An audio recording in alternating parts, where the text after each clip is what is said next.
Denise Fenzi. Hello. Hello. I think everybody at this point, if they followed me for a while, know that you were huge in my sculpting of a dog trainer. I've told the story a million times about where I first heard about you. You were on the canine paradigm. You were being interviewed. I was repping out dogs at a board and train facility that I worked at. And I was listening to your interview while I was repping them out.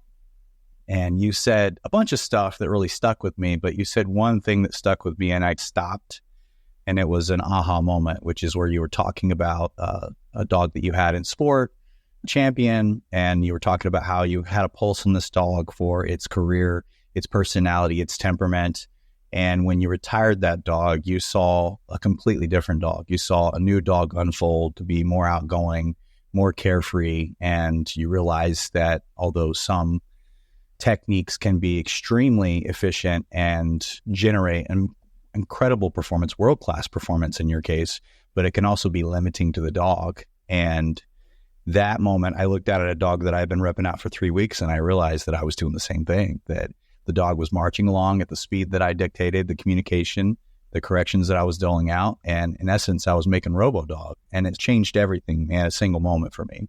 And I started thinking differently after that sort of realization. And I think you do that to a lot of people. So now I'm going to start to cry. Do you do a visual thing on your podcast? Yeah, I won't. Just Let's not cry. Okay. That's not, I'm happy. But what's interesting about you, because I listen to you ad nauseum, and you're generous enough to be honest with you, you're putting out what could be considered seminars. You're doing lives, but you're talking about in-depth topics. You're talking about topics that you want to talk about based on the headspace that you're in, exiting a training session, things that you're pondering.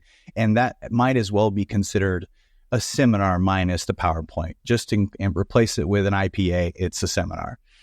And every time I listen to you, I tend to agree with you, whether I've thought about it before. As you say it, I agree.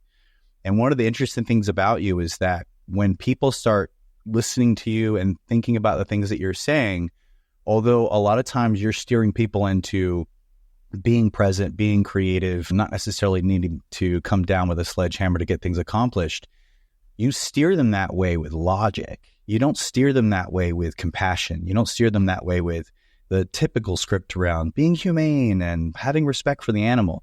It's always rooted in logic and process. And I haven't heard anyone do that except for you. And I believe that's why you draw so many different people in from so many different walks of life and training, is because if you're logical and you have a passion for process, you're going to bend an ear when Denise Fenzi says something. I love that. I hope you're right. I was on another podcast recently and I mentioned, and this is so true, I don't speak to change people. I really don't. I speak to communicate. I'm just telling you what I think, what I feel, what works for me. I think it's amazing if I influence people's decision-making in a direction that I prefer, but that's not why I'm here. I'm here to share what I do and how I do it and my life and frankly, what I get from my choice of training. And I don't train away from balance training. I train to force-free training, and those are just not the same. And that's probably why I'm pretty comfortable chatting with balance trainers, because there are things I'm not okay with, but let's put that to the side. Just the sort of generic approach, which is just different than mine, I'm not upset about it in the way a lot of people are, but I'm passionate about what I get from my dogs with training the way I do it. Like I just look at all that control with an e-collar and a prong, and it stresses me out. I'm like, how do you go into a trial? I can't imagine the process of taking all that stuff out. I'd be terrified to go out on the field thinking, that's why my dog listened, and now it's gone. I don't think I have the stomach for it. That's not why my dog listens to me. So that's a non-issue. When I go on the field, that's a non-issue. Doesn't mean my dog's going to be good. Doesn't even mean he's going to listen. Doesn't mean we're going to pass. But it does mean that I haven't taken away the reason. And that just seems so stressful. And I like to communicate things like that so that maybe somebody else can say, oh, that's interesting. I never even thought about that. Right? That's all. That's why I'm here. So I'm glad you listened. Because see, somebody listened. One. I think it's a bigger concept than you might consider, because when you're talking about, here you talk about creativity a lot. And to be creative in working an animal, whether you're looking for behavior modification or looking to achieve something in sport or protection, you have to be present and you have to be invested in what the dog is showing you, what the dog is telling you. And that's not a one-sided conversation. No. So, no, and you mentioned Reika. She's the dog that retired, and then we just went a new direction. I wrote a book about her, Conversations with Reika. It's my favorite book that I've written. And the thing that I hope people understand is she was trained with positive reinforcement methods. And even so, I was able to use positive reinforcement methods to constrain her life because it benefited me. And with hindsight, I didn't realize that I'd even done it. I didn't even know she liked dogs because I had never put her in situations where she had any access. So it's interesting to consider that regardless of your training method, you can, if control is your driver in life, because you so desperately want the animal to prefer you to everything else, you can get that control lots and lots of ways. But if the reason for the driver is to take away what else is out there because you're afraid that might look more interesting than what you bring to the table, the end result can be the same. And then now I still have a lot of control because I care so much about my dog sports and I think I matter. And because I think I matter, I'm willing to intercede and do things that make me more powerful than the rest of the world. But I'm more conscious, I think, than I used to be. I'm aware that I'm doing it. And I'm aware that there are potentially trade-offs for my dog. Like my current dog, he doesn't need to socialize with other dogs. I don't even know that he would. He's an intact male. I wouldn't put him with another intact male. I think that'd be unwise. He likes the ladies. But I would be much more comfortable at this point in my life if another female dog came over and was in the yard letting him go see her. It doesn't matter. It's going to be okay. Even if the next time he sees a female dog in the distance, he gets a little more, I want to go visit because he's a little doggy. In that way, I'd be way more likely to say that's a life experience for him and I'd like to let him have that one. I don't have to win all the time. And on balance, I think I get enough, right? Everybody needs a little. Everybody needs something. The dog needs a little something. I need something. So yeah, that was a shift. That was one of those things. And you and I talked about this earlier. That was one of those shifts where you realized that you could take your training a different direction. And I don't want to make this interview about me at all, but the way it shows up in my behavior mod, because we mostly do reactivity and aggression pretty much 100% of the time now, is I do a full assessment up front, not just the problem and what's going on with the drivers and the trigger, but how does the dog tune into the environment? What reinforcement does the dog like? And when I go to assess the dog, I put them in front of the trigger in a very tempered and controlled fashion. And I'm looking to assess the driver, but also behind that one layer of the onion, is there a potential that the dog is hypersocial, sees the value in sniffing the dog, etc. So that if that's the case, if that's what's going on in terms of the dog's behavioral economy, using that instead of just shifting the pendulum back to, okay, let's teach you to filter dogs out and ignore the dogs and keep walking. If you place value in interacting, smelling the dog, potentially playing with the dog, then I'm going to turn that into a reward pathway and we're going to use socialization as a way forward.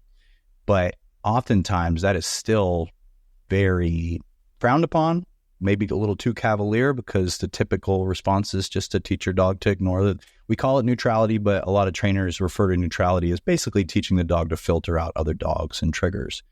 And so that's how it showed up for me was, who are you? And then can I build upon that? How can I use who you are to move forward, to make you more, not make you less? So 3 years and 2 months later, that's shown up.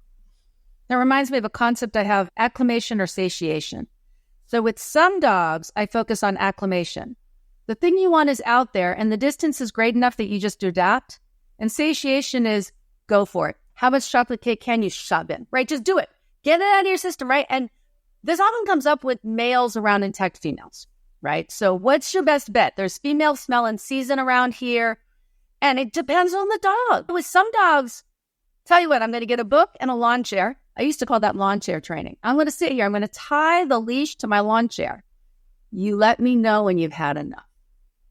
And some dogs, oh my God, that works beautifully. Other dogs, it's a terrible idea. The next time you go out, it takes twice as long, right? And that's why some dogs, Acclamation, at a distance where you're aware, but giving you interesting stuff. And that to me is what makes dog training amazing and a little bit frustrating when people want that recipe, right? So they go to a trainer and the trainer says, this is what we're going to do. And so much of any kind of training, behavior, dog sports this is what we're going to try. This is what we're looking for. This would be the path that would say, yeah, I really like what I see here. Tied you to a lawn chair, and the next time it was half the time. And these are the things I really don't want to see. Tied you to a lawn chair and it took twice as long, right? And it's not illogical. It's totally logical because it depends on the driver of the dog and how they respond. Some, if you give them a chocolate cake today, they'll eat 2 chocolate cakes tomorrow. It just depends. And honoring the individual is a big deal. Mm-hmm. But it also means that experience matters a lot. Hands-on dogs. How many dogs did you get your hands on? I'm all about reading books. I'm all about theory. I'm all about the knowledge. Now you've got to get your hands on a lot of dogs because that's where you really start to tease apart. And what's even cooler is after you've gotten your hands on a lot of dogs, you start to notice things that just tell you off the bat, satiation, I'm not going to work with this one. You don't even have to try. You've just started, your mental map has started to create an awareness. Maybe it's breed. Maybe it's alternative interest. It could be a billion things, but you may not even know what they are. Your brain just says, this isn't the one for that, but this one is. It's just, dog training is endlessly fascinating. We can do it forever and we'll never run out of fodder. Yeah. I think you summed it up. That is probably, for people that have a passion for dog training, it's about the journey. It's about experiencing dogs you've never experienced before. It's about speeding tickets. It's about roadblocks. It's about the dogs that humble you and challenge you. And there are dogs that I work and in an assessment, I think about them for 2 weeks. I'm just like, and I'll go back, I'll look at the video, I'll go, what did I have? What was going on here? And it's just, you just feel like you're growing. You can feel the growth. And so dogs give you that. No trainer will ever humble you. No internet back and forth, no comment section will ever humble you, but dogs will humble you. Absolutely. So with that said, what I wanted to do is go through your career, but I'd like to take the opportunity. How many years have you been training dogs in total? So I got my first guide dog puppy when I was 9. 9. And I'm 55. 46 years I've been training a dog. I started competing when I was 13. So that's 42 years of dog sport, dog events. And I thought I was going to have a different career path. So then after college, I was not a dog trainer. I was not a professional dog trainer until about 20 odd years ago. So that's much newer. Most of it was dogs, dog sports. It was my release from reality. That was my thing. So I'm 42 years old. So with that, what I'd like to do is when you talked about when you touched a dog, you touched a lot of dog. I'd like to talk about your career and maybe milestone the things that you learned, not just with dogs and the things that you were focused on at that particular time, the goals that you had, but also this transition with developing, obviously writing books. There's probably a stage where you were feverishly writing and publishing books, starting an online academy, bringing in the world's most foremost experts and PhDs to participate in your academy, Lemonade Conference, all of these different things. What I'd love to do is just walk through the journey and just talk about where your head was at, what you were, learning at that time, your triumphs, your failures, so that we can have dog trainers on the podcast listen to what 46 years sounds like. And more importantly, to realize that none of us have it figured out. None. No. And that I'll say it again, like everybody needs to maintain the idea that training is a journey, not a destination. And I'm hoping that this kind of podcast might be able to underscore that. Yeah, I love that. I do know. It's so funny just even listening to you. I'm going to leave out so much. And then after this podcast, I'm like, damn, all the things I should have talked about, all the things I missed. But so this is going to be fun. And how long are we trying to keep this like an hour? Or do we have oh my God. Okay. So I will mentally work very hard to keep this to a reasonable amount of time with sort of the ahas, because some of the ahas didn't happen then, they happened later. Like, right off I can just tell you, I had a dog when I was, I'm going to ballpark my ages, but about 16 or 17. It wasn't until about 10 years ago that I realized she was stressing up. 10 years ago, I thought back on how much I loved the fact, because I was a little hard on dogs. I could pop her really hard on the collar and she would get happier. I remember thinking at the time, look, she gets happier. So I popped all the more and she got happier and happier. Such a happy dog. Can you believe it was only like 10 years ago? And I don't even know what made me think about it, but I remember thinking that at the time. Oh, she likes corrections. It probably happened. I probably read something online where someone said, no, my dog loves it. The more I pop on the prong, the happier he gets. And I must have went, oh my God, that's what I said. Let's do it. It's so much. I was born into a dog family. So my parents showed Lhasa Apsos in, get this, not only confirmation, obedience. My parents had obedience titles on Lhasa Apsos. And my guess is they had a CDX on one.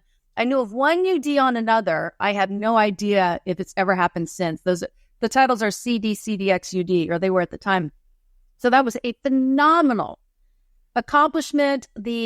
You have to qualify 3 times. The one dog they had, they showed her 23 times to get their third qualifying score. They passed with a 170.5. You need 170. And wisely, they quit at that point with that dog. It was ugly. The dog lagged behind 5 feet, hated every minute of being there, was desperately trying to get out, but they didn't let her. I wouldn't do that. At the time, that wasn't too unusual. So that's back when Keeler was pretty coming up.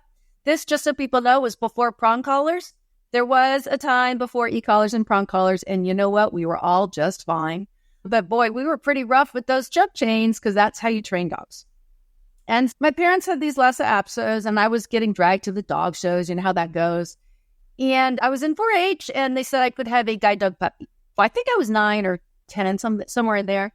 My first one was a Labrador, and then after her, I got a Golden Retriever. And then my parents told me that after I raised these 2 guide dogs, I could get a dog of my own. And it had to be small. That was the parameter. Wanted to do dog sports desperately. And at that time, the only dog sports were really tracking, obedience, confirmation, and I think Schutzhund existed, but that would have been off my radar. So your options are super limited. So basically, I wanted a dog I could do obedience with. Now, the guide dog puppies, they used to have weekly training. And there was a guy in the area who, Mel Lightfoot, was a bit of a legend. He's an older guy, been around forever, not heavy-handed, but disciplined. So you did put the choke chain on, but it really wasn't terrible at all. You absolutely did not use food. That would have been beyond unacceptable. Nobody used food back then because the dog had to love you. So we corrected our dogs into loving us, and they did do the work. I'll give you that. And then you give them back when they're like 14 months old. And I was pretty diligent about that. I would say, for anybody who's out there with children, those dogs were very good for my self-esteem because you could bring them places and you got a lot of attention. And it was a positive form of attention, and a lot of kids aren't getting a lot of that. So they were great for that. You did not keep them, and you knew you weren't going to keep them. You're going to give them back. So you divided the dog as a pet from the dog as a project, right? So I think that's probably easier when you go into it like that because you're aware. And my parents did tell me I could get a dog. The first thing I got was a Sheltie. And she had been raised in a kennel until she was 5 years old. Why anybody thought this was a good idea, I don't really know. But anyway, that's the dog I was given. And she was a mess. She just wanted to live in our kennel, in her crate, because she'd never been out. Nobody had ever taken her out. And so if you open the door, she'd just fly in there. So then again, remember, times have changed. I thought it'd be a good idea to breed her. That seemed like an answer at the time, right? That's what we did, right? The way you got competition dogs back then was the dogs that didn't make it for the show ring. That was pretty much, these are the show dogs, and then these are the competition dogs. There was no concept of temperament. And so I did breed her, and I kept the best show dog because I also wanted to do that. And that was the first dog I actually actively started to compete with. I'm going to get my dogs out of order, but she got an obedience title at 10 months of age.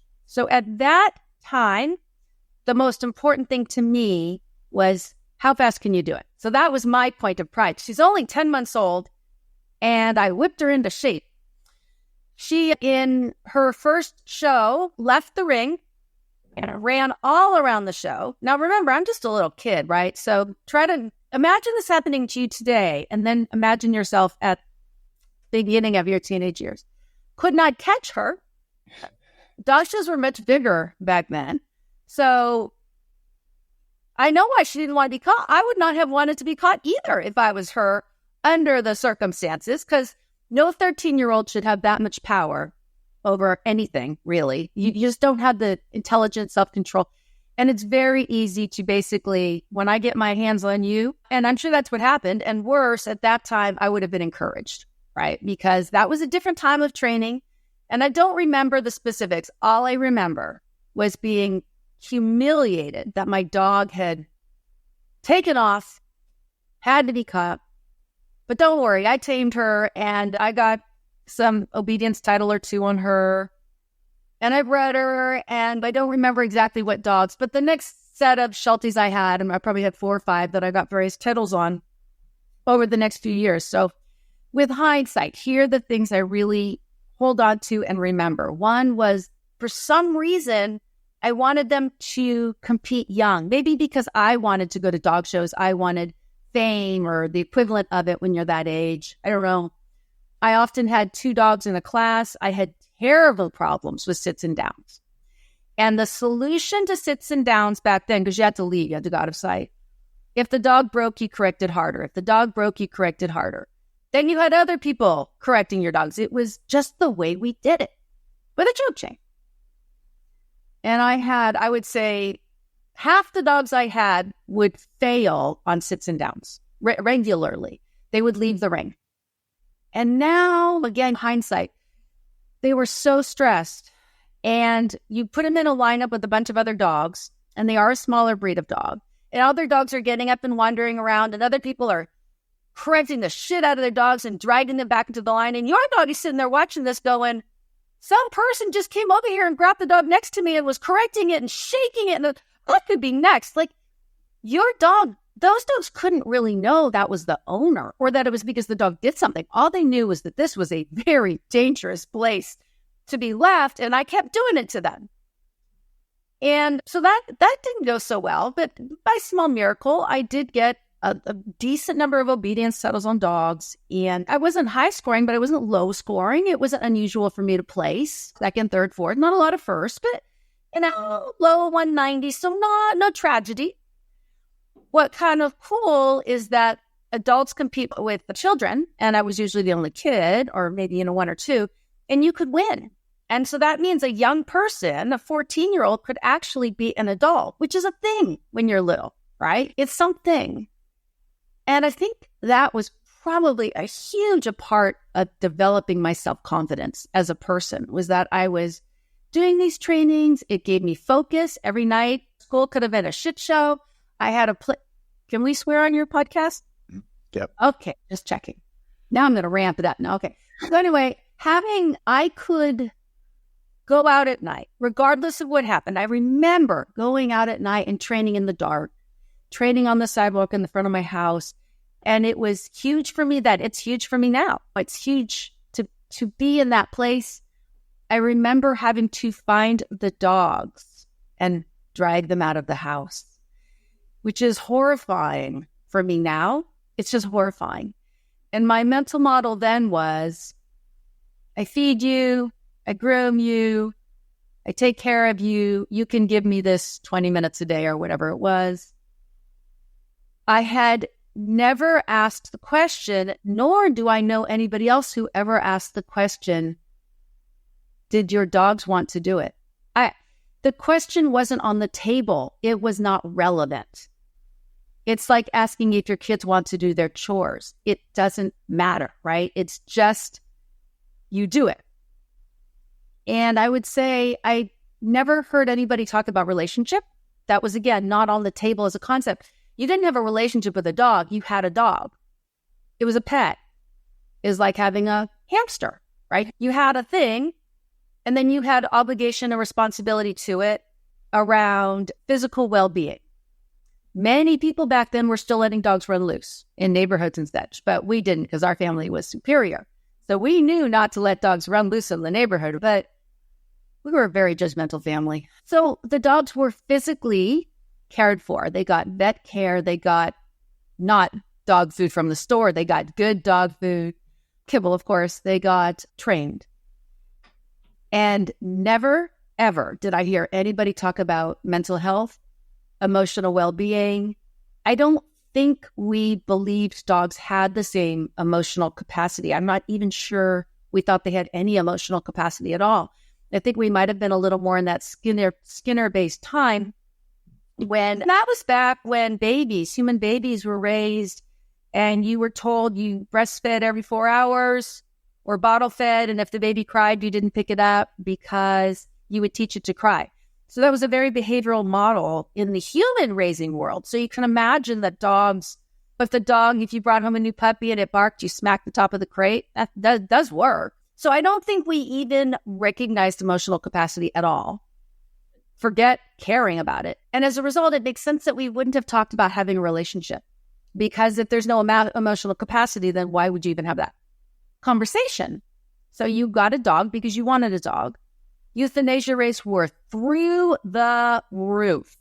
1, because spay-neuter wasn't a thing. 2, dogs are running loose. Dogs were being reproducing every which way. Every shelter held dogs for 3 to 5 days, euthanized. Healthy dogs, lots of great dogs. My family euthanized dogs for behavior reasons. We had one dog that just peed all over the house and ate the curtains. That dog went to the farm. Now I understand. I didn't then. Yeah. The other dog was aggressive, got out, trapped somebody in their car, happened a couple times. That dog also was euthanized. Euthanasia was first you beat the shit out of the dog. And if that didn't work, then euthanasia was the second answer. Training was just different. You didn't have behavior training. You had obedience training. So if your obedience training and beating the shit out of the dog didn't solve the problem, nobody sat around saying, let's try counter conditioning and desensitization. It wasn't the way we thought. And people were much, much quicker to walk away because dogs were to serve human purpose. It wasn't really a two-way street. What year was this? It was before I went to college. So I went to college in 1986. So we're talking late 70s. I was born in 68. So this would have been late 70s through the 80s. And that is about around the late 80s is when those prong collars started showing up. I was appalled. Never mind, I was strangling my poor dogs every which way. I was appalled at this concept. But again, I was a judgmental kid, like I said. And people were starting to go in that direction. Everything was very hard-handed. The very first food training was starting with Judy Howard in the area. We were all appalled about that too, because our dogs did it because they loved us and her dogs was being bribed. Now, the reality is her dogs were winning and we all like to win. So even though we wanted our dogs to love us, I think that's when food started to take hold. Not with me because I was principled, but with the other people who wanted to win, you started to see that this was an option. Not so much. Went off to college, left some dogs with my parents at that point, a few dogs still around. Did do before I went off to college, so I would have been 17. I started doing some trick training with a dog before 6 months of age. Nobody trained dogs before 6 months of age. 6 months is when you could really wail on them. So you just didn't. I don't know where that number came from, but that was the number. But I did a bunch of training with that last sheltie there with food because I had nothing to lose. It was tricks. I taught that dog a lot of tricks. Sit down, come, finish, right? With food. So not real training.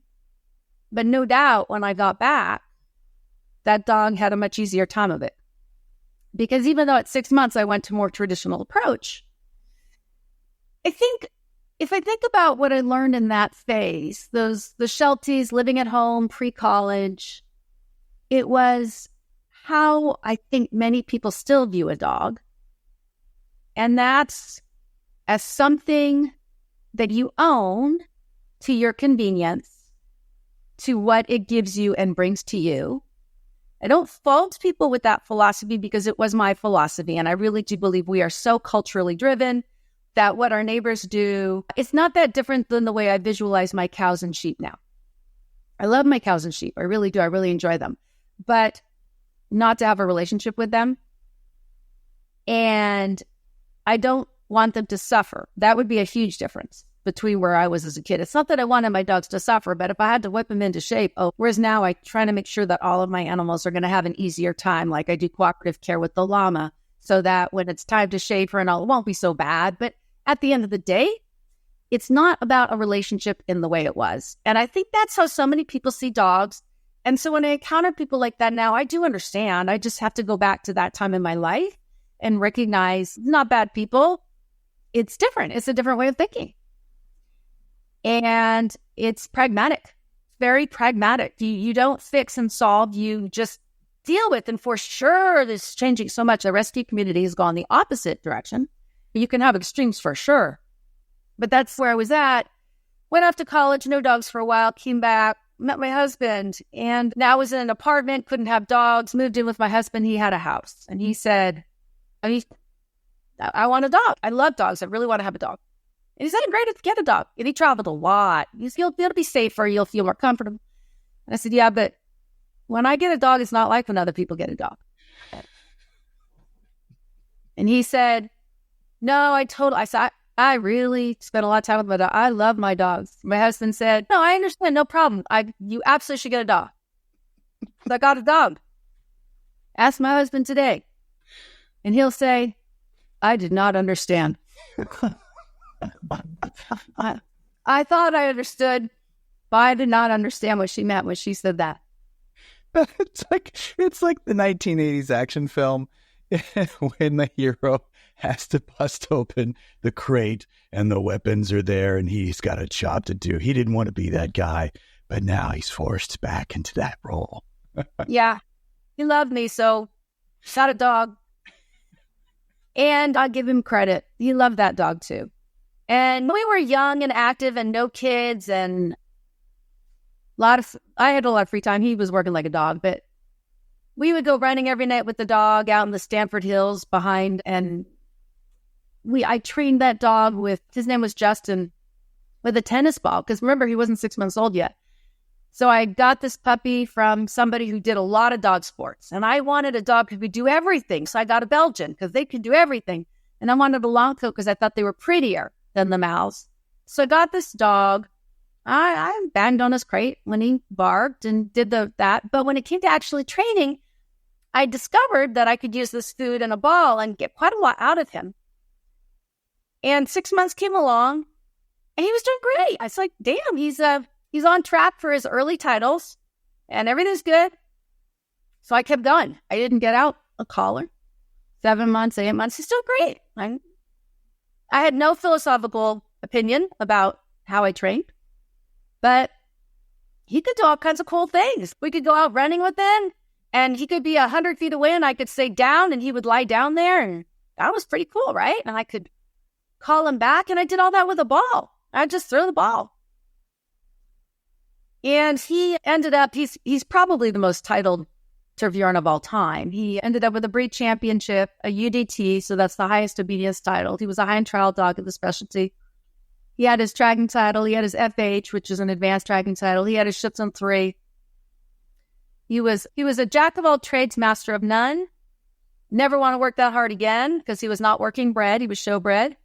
And that's the thing I learned from him. If you want to do a dog sport a lot, get a dog bred for the sport because it was really hard. But you know what? I did it, and I'm really proud of that. So when I see people take an off-breed, a non-traditional breed, and they do something, I'm impressed by their commitment. I just don't want to work that hard anymore. But I'm impressed that people choose to do it and stick with it when it's hard. And he, around 10 months of age, I took him to a tracking title because he was ready for his tracking title. And I opened the side of the van, and he jumped out. No crates back then. And he saw something, a rabbit, and he ran. And we found him an hour later. He came back, and I was so scared and so upset that I actually contacted the guy who helped me with those guide dogs 15 years earlier. And he said, oh, you need an electronic collar. I'd never heard of that. But I needed to solve this problem.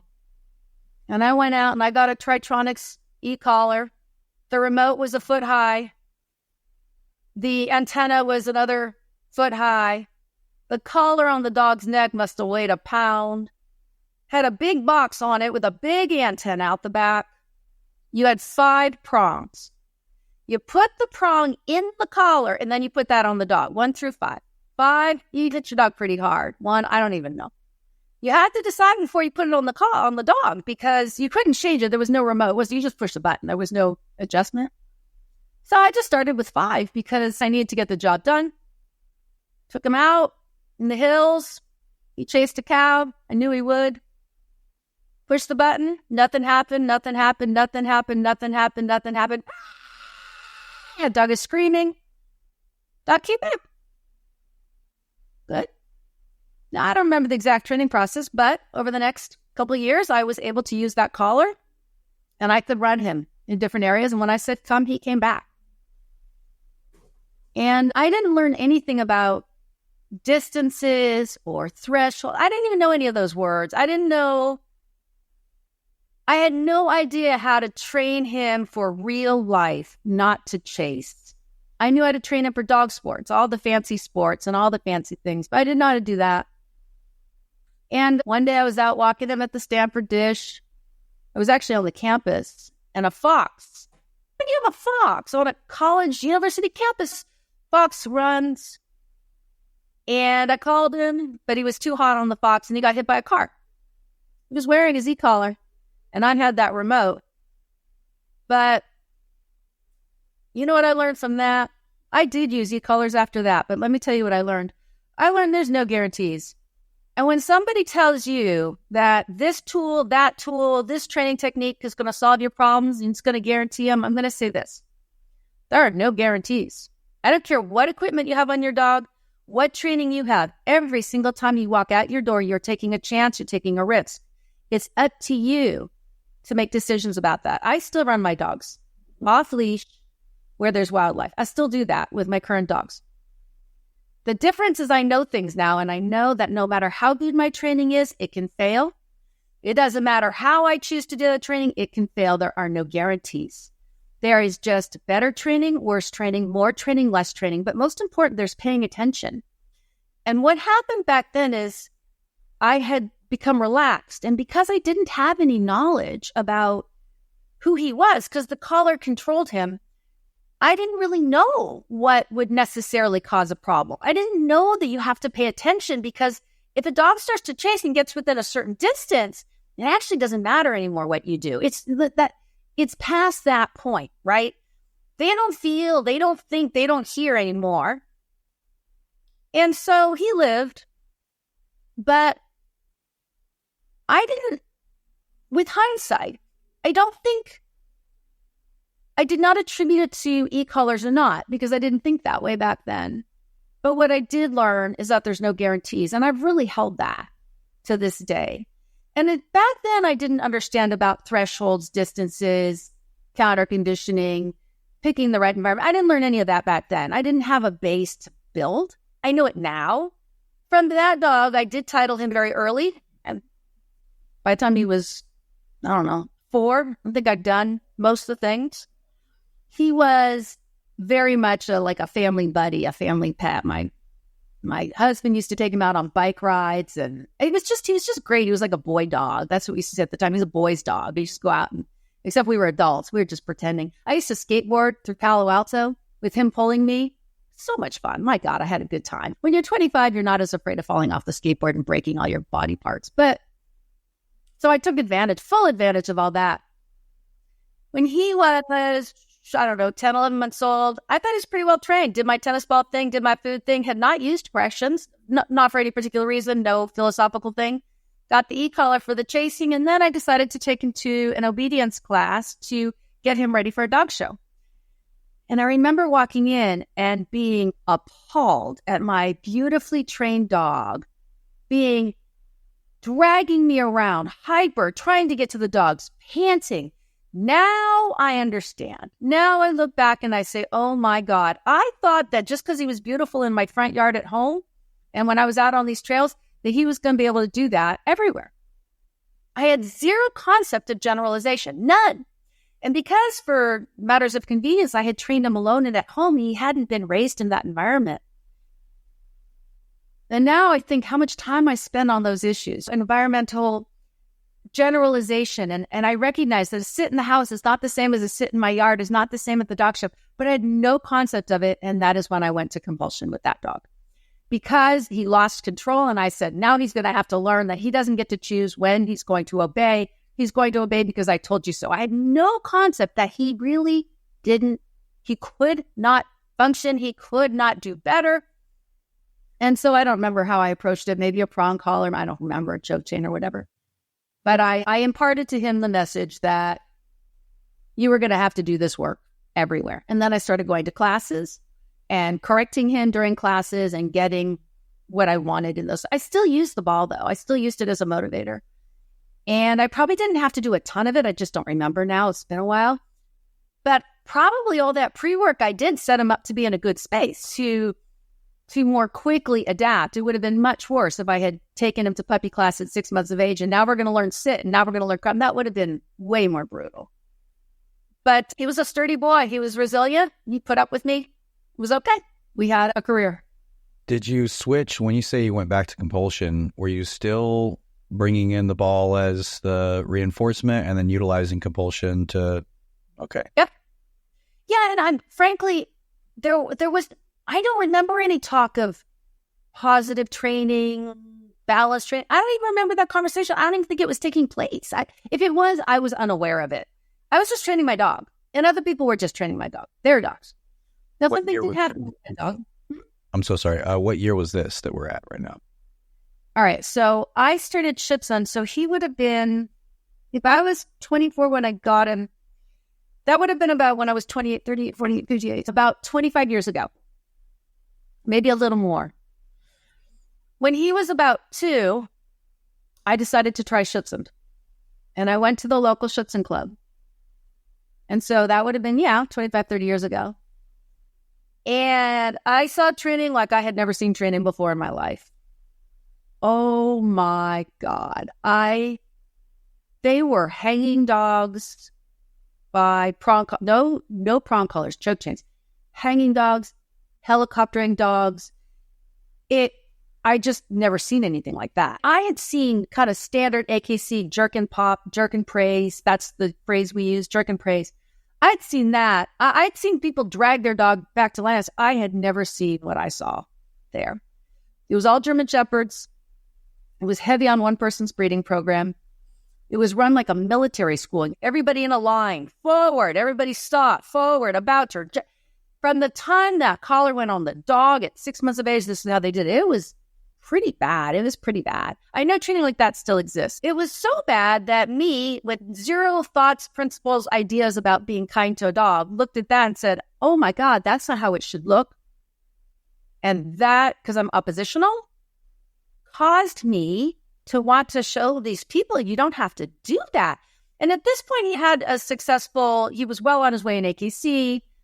He was my first higher scoring dog, not high scoring dog, but higher. So I could get, let's say, third in a class of 20. So I was having some success at that point.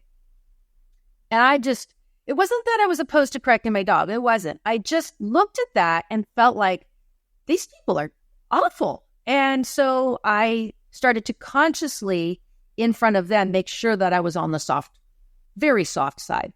And I do remember once he didn't come when he was called. I remember walking him down, picking him up, shaking him, carrying him across the field, yelling in his face the entire time and putting him down, and somebody looking at me and saying, holy shit, I didn't even know you had any of that in you. But I'm like, when I say come, you come. That was my response to them. But I never did it publicly around them because of what I was seeing around me. And never used an e-collar like in Schutzen because people just didn't back then. I don't remember seeing anybody with an e-collar on their dog back then. Prong collars came a little later. Our club was pretty heavy on just really abusive use of choke chains. And so shut down. My God, when you competed, the dogs were driving, at least in obedience.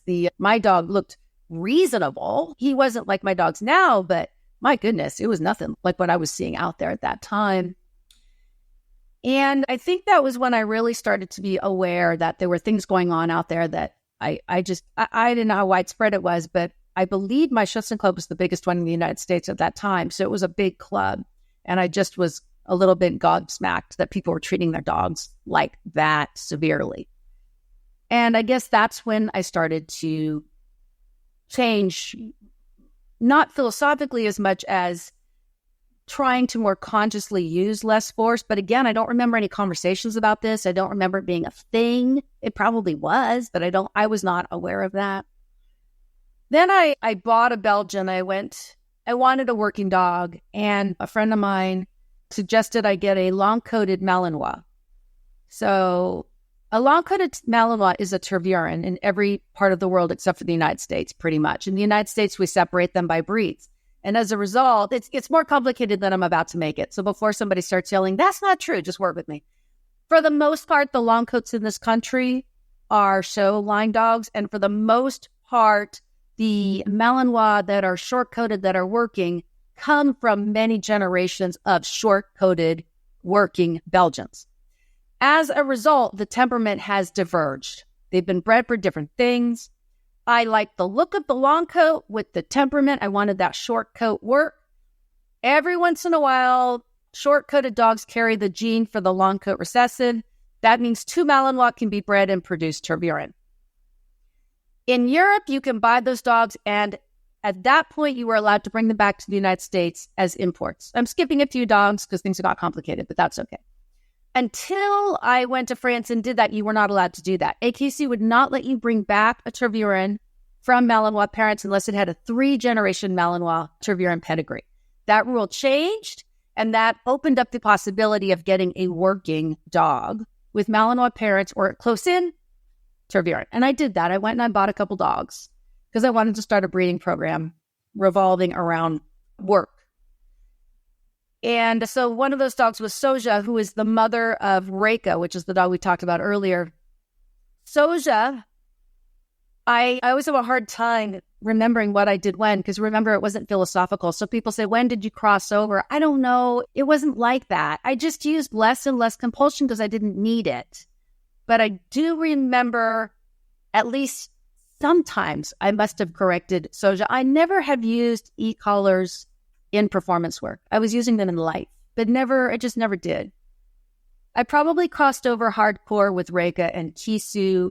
And I think Justin, the big learning thing was no guarantees. I think that really stuck with me. Justin was the one I just described to you. Soja had extreme arousal, very high drive, very high anxiety. Now, that's quite the package. She was a workaholic like you've never seen. There was so much I did not understand about that dog. First of all, I was afraid that I wouldn't be able to handle her. So at least in life, I was a little hard on her because I was afraid that she would eat my family in our sleep because she was a working dog. She did not eat our family in our sleep. She was actually the most social dog you can imagine. She was so friendly that she would leap up and smack you in the face. That was arousal. I didn't understand it. She would walk around the house going, hup, hup. If she was not working, she was agitated. That was anxiety. I didn't understand it. She had drive like you cannot believe. I could work that dog 20 times a day as long as I wanted. She would never, ever quit. So she had drive. But I didn't know how to tell those things apart. And I thought all that arousal was drive. She never stopped squeaking. She did not lay down in my house till she was like 10 months old. She was just so agitated all the time. But I was a reasonably good trainer, and I was able to channel that in really productive directions. She had an extremely successful career, especially in the AKC world. She had a co-owner who took her to a high level in agility. She was the only non-border collie in the finals at 1 year of USDAA. So you got 20 dogs, 19 border collies, and a Belgian. She was tiny little 40-pound, 20-inch tall, tiny little thing. Got her Schutzhund 3 very easily, very young. She was ring sport bred. So she did a lot of things that I understand now and didn't then. So she didn't have the bite quality we wanted for Schutzhund. Couldn't be super high scoring, but she did great. High in trial at her first AKC obedience trial. Very successful in AKC obedience. Just a super all-round little dog, but very anxious. Very high arousal, and very misunderstood. I didn't understand these emotional matters that I could have done things to calm her down. I was just like, channel that drive, channel. That's why when people say that to me now, I'm like, you can't. You can, if you have drive, you can work with it. She had drive, but there's lots of dogs that act like that actually don't have drive. To me, drive is focused. I ask people, they say, is it arousal or drive? I say, what's the focal point? Drive always has a focal point. You could say, he wants the ball. Then that's drive. If the dog is trying to dig a ball out from your couch cushions for 2 hours, is it arousal or drive? Why is the dog doing it? There's a ball stuck in the couch cushions. That's drive.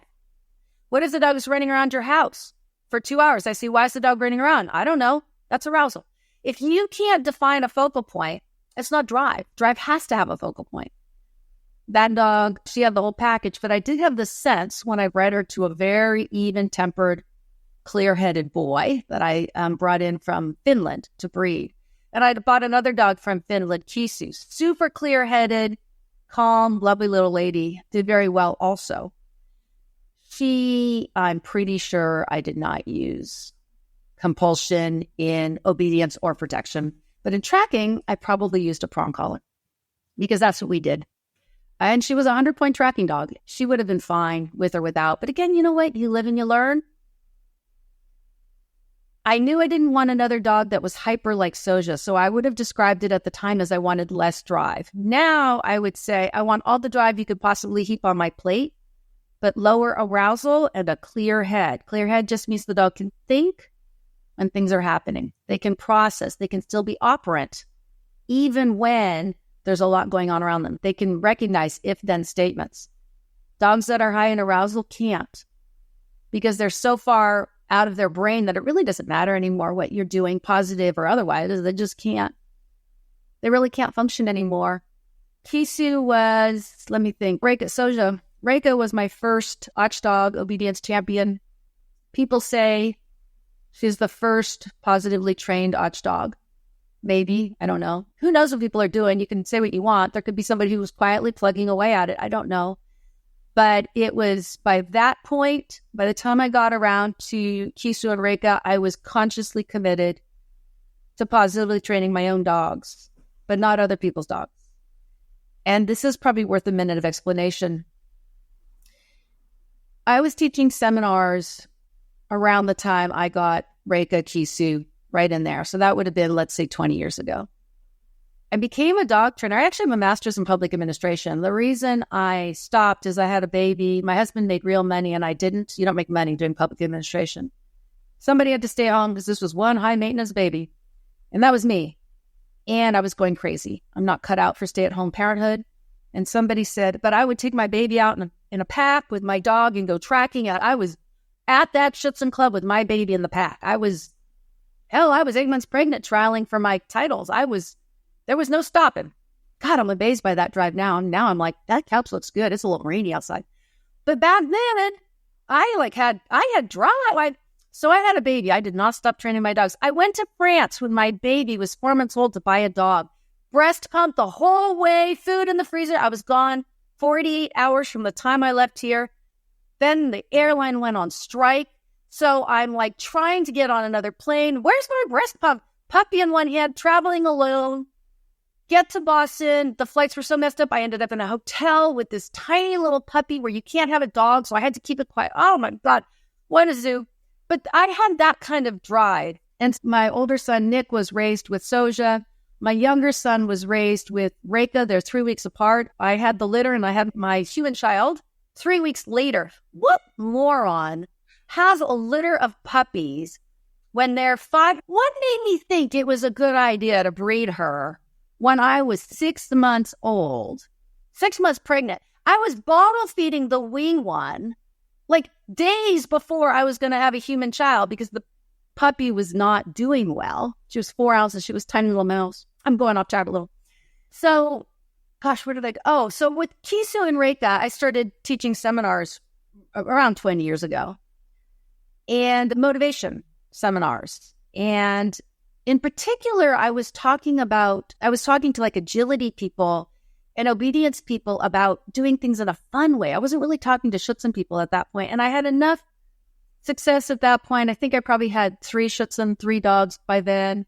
I had enough success that AKC people were willing to listen. And dogs like Reika and Soja and Kisu, they were all high trail dogs. They were beautiful, healing dogs, beautiful workers at a time. Now it's common. Now lots of dogs are beautiful, healing dogs. Back then they were not. You go back 20 years, and what I had was quite unusual. The really high energy prance, feet flying and all. Nobody had that. They had accuracy, but they didn't have that. And they wanted to hear what I had to say. And what I discovered is I would go to these seminars, and I really didn't mind correcting other people's dogs, but it never came up. So I'd be in there and I'd be looking at something, and the person would halt, and the dog would halt 6 inches ahead. And they'd say, that's my problem. And I'd say, okay, so put your dog away. Let's look at your footwork. Let's walk. And now I don't want to hear your feet when you stop. Okay, that's perfect. Now let's get your dog. I don't want to hear your feet when you stop. They get the dog, they do it. The dog halts perfectly. And what I discovered is that's all I ever did was fix handling or teach people about things like the reason your dog doesn't come close is there's a wall behind you and the dog is feeling the pressure. So let's move you away. They move, the dog is fixed. There were no corrections, not because I avoided them, but because it never got there. There were other problems that weren't solved. And I started to be aware of that and to be more and more conscious.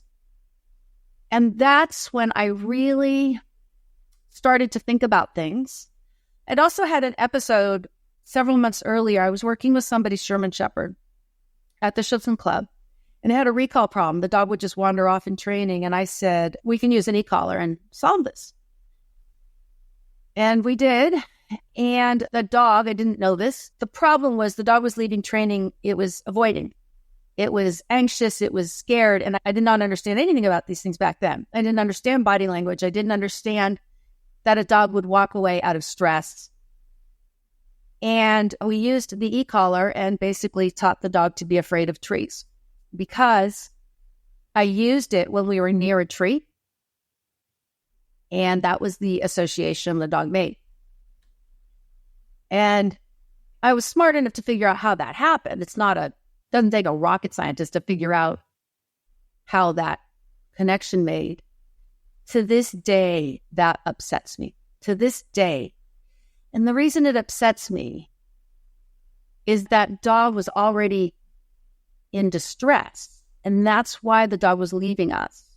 And my solution was to heap on more, right? That's because I didn't know. That bothers me now. I contacted the owner of that dog a few years ago. I saw on my Facebook, and I talked to her about it. All these years later, I said, I want to talk about this. And she said, no, I know. Like, she had also, and all of us are learning. And she had eventually did approach a vet behaviorist or the equivalent of, and did use medication and did help her dog. She wasn't upset with me or anything, but it's just that you look back and you just think, God, I knew so little. I had so little understanding of behavior. I remember a dog with resource guarding that I was working with at the time, reached in, got bit. And the solution, everybody's solution was euthanize. No conversations about, are there options here? We're only going back 20 years here. There was just no conversation. And we were, quote, professional dog trainers. All these people are professional dog trainers whose first answer is beat the dog up and second answer is euthanize. There was no sense of behavior work. And this is not that long ago. But that dog, I to this day think about that German Shepherd being afraid of the tree. And the reason we put the collar on is because the dog wouldn't come. And now the thing I tell people to think about before they use an aversive, I say, you have to know why the dog is failing. So nowadays, my standard would be when the dog walked away, I would have to ask myself, why is the dog leaving? Where's the dog going? What is the dog going towards? Nothing. The dog is just leaving you. Why would you use an aversive because the dog is choosing to leave you? If that does not scream relationship problem, why doesn't this dog want to be with you is the question. It's not about the dog. If you look at it and you say the dog is leaving me because he is going to chase a deer, okay, now you can talk about aversives. You can use them or not. Just depends how you train. But if you can't even answer the question, why is the dog doing it? And then the next step would be, and am I comfortable using an aversive for that reason? So why is the dog barking? Because somebody is at my front door. how do I feel about that? One side of me might say, that's a dog. Dogs bark when people come to your door. That's normal dog behavior. I'm not comfortable squashing that. I'll manage it. Or the other side might say, it's normal dog behavior, but I live in an apartment. And if I don't get a handle on this, I'm going to get kicked out. And then there's everything in between. And these are not my decisions to make. These are other people's things to work out. But I still think we always have to ask the question, what was the dog doing and what motivated that? And then take it one more step down. Where did that come from? So today, working my dog, I ask him to back up on a platform and he sits. First question, what would motivate the error? He's staring right at me. So it's not, he's certainly trying, right? So that tells me it can't be an error of effort because he's desperately looking at me. So I don't use aversives, but if I did, that right there should take it off the table. He's staring at me. He's obviously trying. So what's the problem? I'm holding a ball. That's pretty high arousal. So now his brain isn't functioning right. So what can I do about that? Put the ball down. Maybe. I don't know. Maybe he just doesn't know it. I think that kind of ties into what you were talking about when you are conducting seminars on motivation. What you were saying was that you shifted from compulsion, and as you were coaching people on getting these behaviors, you found that the solve was giving them the intricate things that they could do to solve the problem. So it's more or less problem solving and taking yourself and putting yourself in the equation. What can I do to get the behaviors? And so would you say that's when you broadened the idea, the concepts of problem solving, when you started removing the compulsion, removing the leash from the equation? So as I mentioned earlier, I stopped using compulsion with my own dogs well before my clients simply because I didn't need it. I just knew how to train well enough that it was a non-issue. I didn't have enough skill about dog behavior, enough variety of breeds, enough variety of dogs, enough interaction with enough handlers to be able to apply that to them. But eventually, it did get to the point where I just felt that ethically, it did not make sense for me with my private clients to use compulsion because they didn't have the timing, they didn't have the skills, they didn't have the power of observation to do it without, when it was so obvious that it wasn't the dog's fault. Now, we can spend a lot of energy on whose fault is it. I don't know that's helpful. What I can say is, if I'm using aversives when I know you don't need them, then I'm making the dog responsible for the handler's lack of ability. And if the handler is the one paying me, and the handler is the human who understands my words, it is my job to teach that individual so that they can train their dog. And in no way could I see a way to make the dog responsible unless it was life or death, or there was a situation where we were all simply going to agree. We've got a person in a wheelchair. This dog is too big. This is not a safe situation. We do not have time nor the safety ability to work around this matter. Now, I didn't take clients like that. I was a dog sports trainer. So all of these people were capable, physically capable. And I do remember telling one person, I got him as far as I could. We got a BH on his Dobie. Could not get a consistent retrieve. Could not. One day the dog could do it. Great. Next day was a mess. The handler had a bit of a temper, was getting angrier and angrier, was struggling, wanted to do a forced retrieve. And my response to him was, I have given you everything I have. I don't know how to solve this problem at this point. I don't blame you for wanting to go to a forced retrieve because you would like to move on and go to your Schutzhund 1, and I cannot get the consistency you need or want. If you choose to do that, nothing to say about that, but I don't want you to train with me during that period of time because I don't want any carryover residual effect that might harm our training down the road if you decide to come back. Before he did that, I was training at my house at that point. He came to my house and we had that conversation, and he left and his dog had a vet appointment that week and the numbers were off. And I got a note from him saying, the blood work's not right on my dogs. They looked a little bit more. The dog died within 2 months of stomach cancer. And surely that dog had been sick And we didn't know that. Nobody knew that. He was 19 months old. 19 months old dogs are not normally the ones we look at for cancer. And that's just one more nail in my coffin, right? One more time that I looked at a situation and said, I am so glad I did not contribute to that dog's suffering.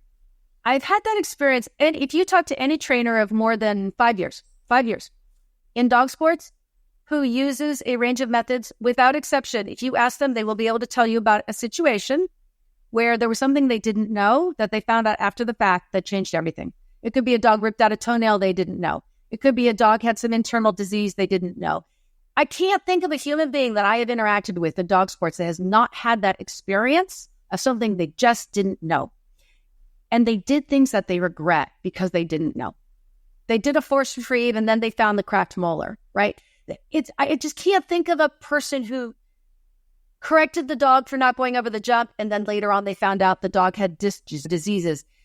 Those experiences, they add up, and I've got a lot of years to add. So I can look back over all those years and all those dogs and all those conversations I've had with people who say, my God, I regret so much that I didn't know this because my dog died. So I know one lady, her dog had some weird form of arthritis, had been a very successful competitor, and then started being off. And so she brought the dog to the vet and she said, before I come down hard on this dog, I need to know there's nothing physically wrong. Vet looked the dog over, did their things they do. Dog's nothing wrong. She goes home, pounds on the dog. 6 months later, goes back, and now whatever was wrong was such a fast, aggressive form of this arthritis that the dog was head to toe a mess, right? Vets cannot tell you that your dog is healthy. I know we all say, oh, we'll go to the vet before. No. A vet can tell you if they find something wrong, but nobody could ever tell you if your dog is right. Like, you could look at me right now. Any doctor in the world could look at me. You don't know if I have a headache. You can't know that. It's not knowable.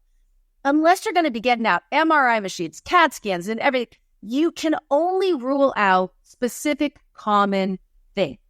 So when somebody says, I did a vet check and he's fine. No, you did a vet check. That's all you can say.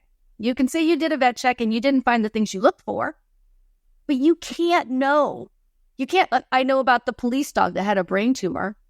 They beat the crap out of that dog because it attacked its handler. Couldn't beat the shit out of it enough. They euthanized, and then they looked, and the dog had a brain tumor, but they still beat the shit out of the dog. You have enough years in, and you hear a lot of stories like that. And it's just, what I want to be able to say is anything I do to my dog at this point in my life, if I find out there was a reason for it and I got it completely wrong, I at least want to be able to say, at worst, gee, that kind of sucked. That's all. No, holy crap, I can't believe I did that. But that's, for me, that's my line. That's a big one, you know.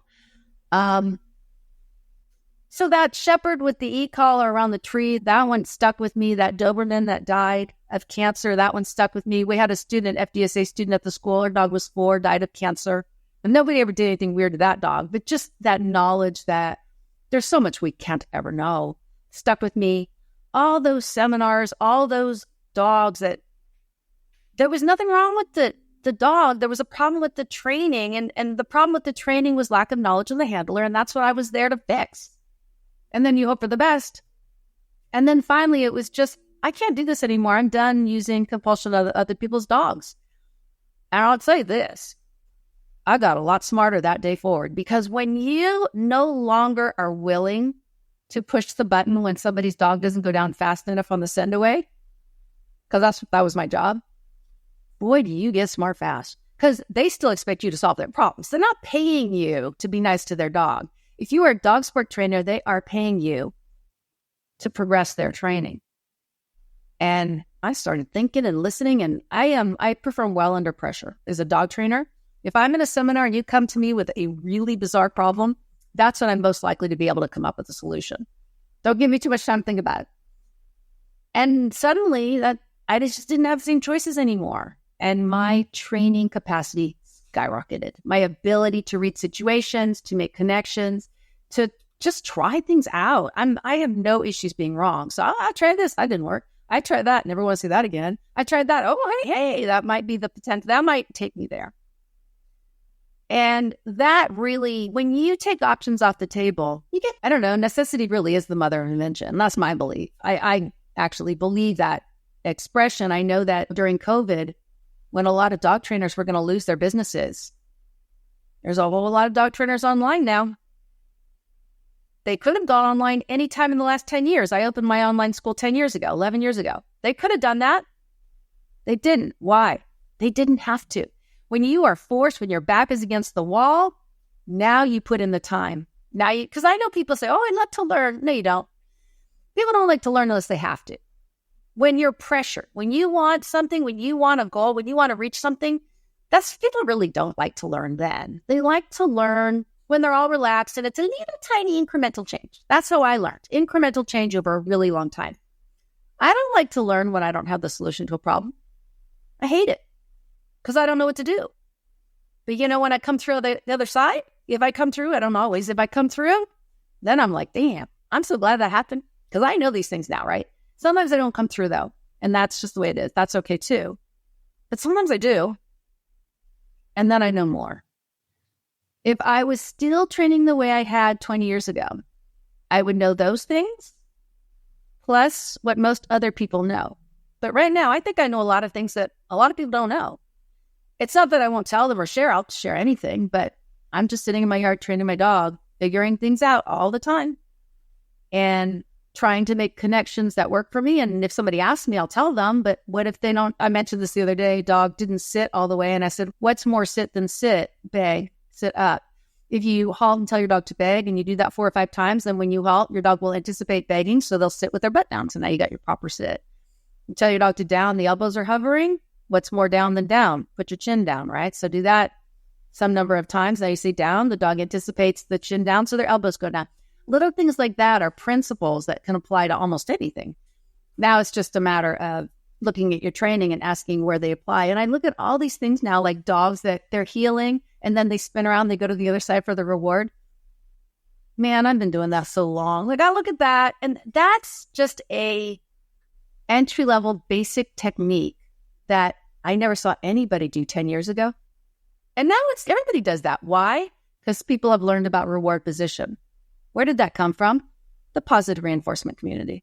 Now, people may not know that, but an awful lot of that stuff I'm seeing now around the protection sports, those things came from the positive reinforcement community. Learning about splitting, breaking things down, reward placement, recognizing the dog's emotional state, getting the dog training for skills in certain levels of ups and downs. That is all stuff that came out of positive reinforcement training. And I don't know that people recognize that. I don't think they ever really thought about it. That's how positive reinforcement trainers do things. That's the standard.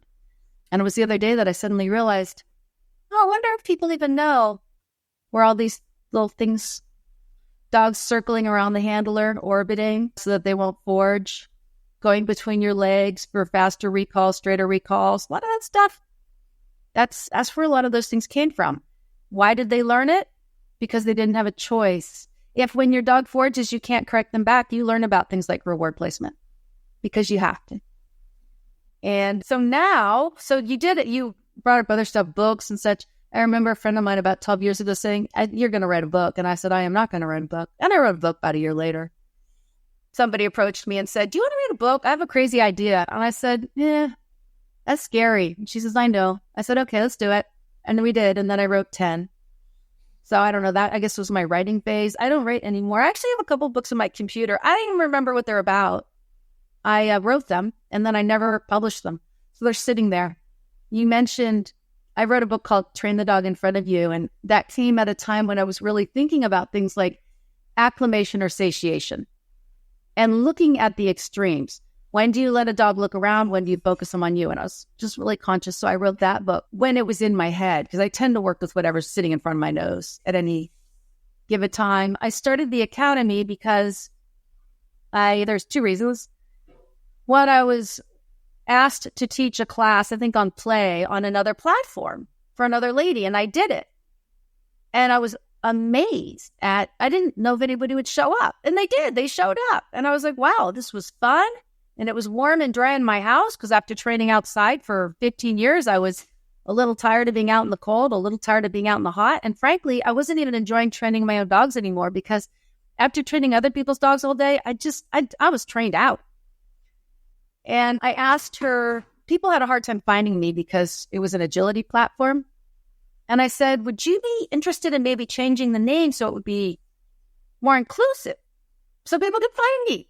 Or maybe starting a school of obedience. And she just wasn't at that place at that time where she wanted to do that. And I said, okay, then I'm going to start my own. And I did. The second driver is I got into an online argument with this guy. I never told him this. Maybe he'll listen to this podcast and now he'll know.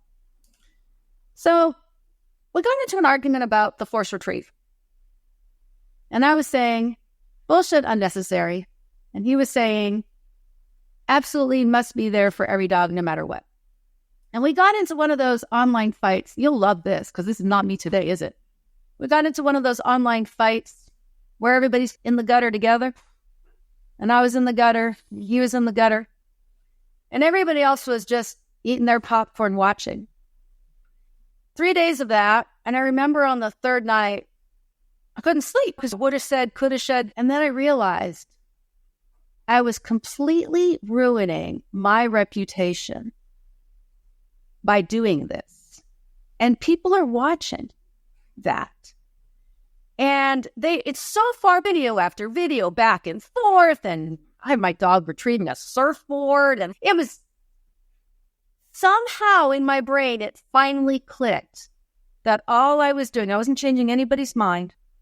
All I was doing was ruining my reputation. And that if I really wanted to educate people, I needed to find a way to shut up, show more, and reach more people. And that, combined with my success at that other online school, made me decide to open up a school that was broad. And I opened it with multiple schools right off the bat, multiple instructors right off the bat, because I wanted to come in fast and hard and say, this is comprehensive, except for agility, because out of respect for the person I trained with, I didn't want to harm her at all. So I did not do agility for years. But I wanted behavior. I wanted nose work. I wanted obedience. I wanted a lot of options. And nose work was new back then.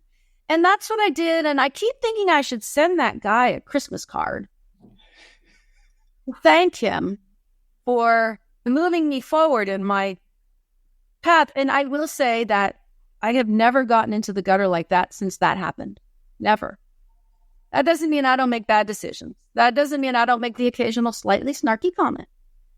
But I don't sit in it. I don't sit in the shit with the other people anymore. Because if you do, it's really hard for them to hear you. They get so vested in the environment, the show, that they lose the message. And so now I'm plenty successful with what I do. I feel good about what I do. I feel good about my training. I show my training online. I train very publicly. If you come to a seminar, it's going to look exactly the same in a room as it does if I'm by myself. And it's obvious because I maintain control. You can just watch me train. And I will put out online, I put everything. You can train your entire dog for free. You don't have to pay for a thing. I'll give you everything I have. Because what I want at this time in my life, we all want something, right? What I want is an opportunity to share what I believe and what I think. And then you can do what you want with that. But I'm not going to sit around having a down in the gutter, dirty fight. Now, I have said on occasion, I love to take the high road. Sometimes I slip to the middle road. But the goal is not to fall to the low road, right? There's middle. And then there's the occasional snarky conversation by private message with my friends, which is where I exhibit my sarcastic self. But otherwise, I try to stay out of the gutter. A shout out to my debate partner there for helping me see the error of my ways. He hasn't changed much, so good for him. More power to him. But more power to me too, because he is responsible for FDSA. And FDSA is a big school and influences a lot of people. It's a great place to learn. So I wrote books. I started the online school. I did stop teaching it in person. I was just overwhelmed. I just had too much. I was raising kids, raising babies, traveling. It just got to be a zoo. And now my kids are young adult. And so that's scaling back. And I bought a ranch. I didn't mean to buy a ranch. I'm still not exactly sure how that happened. I meant to buy a little space with some property and a place to train dogs, and now I have 100 acres with an 8,000 square foot training building on it, and cows and sheep and whatever. But anyway, because I realized a couple years ago that while I love so many things about online training, I really do think that people are lacking greatly for community. And I feel like we don't get to talk to people enough face to face and interact. We don't stop and chat with our neighbors. We move fast and we move forward. And I do live a very heavy online life and a heavy online presence. But every time I move away from that for whatever reason, I start to realize how much I enjoy slowing down and not being online and just talking to whatever random person walks along. And I'm just that way. I talk to everybody. I'm the one in the grocery store. I'll be like talking to you about what's in your cart. That's just how I am. Super interactive. And I just felt that we need ways to connect. And I thought, okay. And so what the ranch exists for is not so much competitions, although that could happen. I want opportunities to teach seminars there. Not necessarily me teaching, but maybe the FDSA instructors. I don't know how many there are. There are maybe 30 of them, but that they could come through and have an opportunity to teach. I call it my teachers in residence. They can come and stay, do private lessons, do seminars, nose work, but educational opportunities are really what I'm interested in. And getting people together. Like when I host a seminar, I feed you. And I do that because when people sit and eat is when they get to know each other. So when I bring out Joaquin Duvat every month to help me with my dog's protection, I serve you breakfast and lunch. And even though I don't tell you I'm going to feed you dinner, I think we've always fed people dinner who wanted to stay. And they can stay for late if they want. And I do that because I love what happens in those after hours. We've been in the training building till 2 a.m, starting again the next day because a couple of people got a bug up their butt, probably had too much to drink, headed to the training building and thought, I have something I want to try. And frankly, those are some of the best times. So much fun when you get out the dogs and everybody's being respectful, but the information flows, the relationships develop. And I love that. It's a lot of work. And I have to pull back a little bit on running the school, but that's fine. And putting a little more energy towards the ranch. But it's interesting to me that it came full circle because I went from another job altogether and then just 1 or 2 lessons here and 1 or 2 lessons there. Tiniest little bit of dog training just to try to pay for my childcare so I could go out and do my training. And a little bit more and a little bit more. And then, oh, gee, somebody asked me to teach a seminar. Wow, that's scary. But I did it. It was terrifying. Squeaked my whole way through it. And here, look at me. You can't shut me up. But back then, it was like scary. And then a little bit more and a little bit more. And then enough students that I could actually maybe be a dog trainer. My husband stayed home and raised the kids. And a little bit more and a little bit more. And then, I start the school. And then, I wrote a book. And oh my gosh, I'm teaching and I'm writing books. But now I can't train a person. And it's really interesting to see how the whole thing, and now the shift from behaviors and accomplishments. I feel confident in my accomplishments now. I don't feel like I have to do any particular thing to gain respect. And so I really do what I like to do when I want to do it. I don't feel a lot of external pressure anymore. I used to. The first couple obedience trial champions, that was brutal. I felt a lot of pressure. I felt a lot of people needing me to do that because they wanted affirmation of their training method. And I felt a lot of people out there needing me to fail because they wanted to be able to say it had never been done because it was a big thing, that championship, obedience championship. And since then, lots of people have done it. Petra Ford has won the National Obedience Championship with positively trained dogs now. So once something's done once, it tends to open up the floodgates a little bit. And that was amazing. But I don't need to do that anymore. There are people who are much better competitors than I am. I don't really enjoy competition. I don't object and just don't really like it. But there are people who love it. And they have the passion that forces that ability, that going forward. And I'm like, you know what? Let the youngsters do that now. And that's awesome. I'm available to answer questions, to talk, to show you what I know, to have a good time training my dog, to solve some problems, to really focus more on the emotional side of things. I'm really interested in understanding why dogs do the things they do and brainstorming different ways of solving those problems, communicating, becoming a better communicator, helping people love their dogs more. And that's I want people to fall in love with their dogs. And I think sometimes I can help with that by helping them look at their dog a little differently. I want people to watch my training and ask themselves, what would it be like to have a dog that interacted with me like that when I'm not holding food and toys? I do a lot of my training intentionally. No equipment on my dog because I don't need it. No toys in my hands. No food on my body.